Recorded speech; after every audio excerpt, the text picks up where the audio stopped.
Mēs te nesen runājām par Paula dziesmām. Vai esat dzirdējuši šo dziesmu? Гаснет в зале свет и снова я смотрю на сцену отрешенно. Ir liela varbūtība, ka šī te dziesma ar nosaukumu Maestro, un kuras vārdus ir uzrakstījis tāds Krievijas pilsonis Rezniks, var tikt aizliegta, jo Rezniks, ziniet, ir Ukrainas sankcionēto personu sarakstā. Un tas, kas ir Ukrainas sankcionēto personu sarakstā, varbūt arī Latvijas sankcionēto personu sarakstā. Es šo dziesmu paklausījos un mēģināju saprast, kādu valsts apdraudējumu tā sevī nes.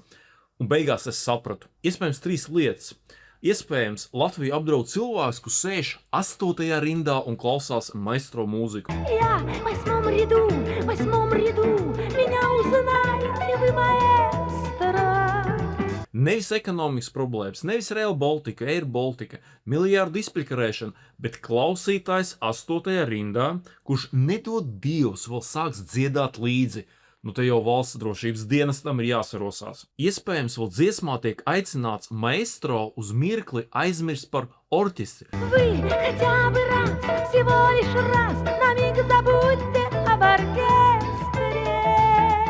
Vēl cilvēki Latvijā arī uz mirkli iespējams aizmirsīs par politisko orķestri un sāks atkal skatīties, kas notiek mūsu valsts ekonomikā, medicīnā vai ar to pašu Rail Baltica. Bet pats bīstamākais dziesmā laikam ir cilvēks no skatītāja zāles beigām, kas pats var nonākt uz skatuves. С вами быть на сцене, вместе с вами музыке служить.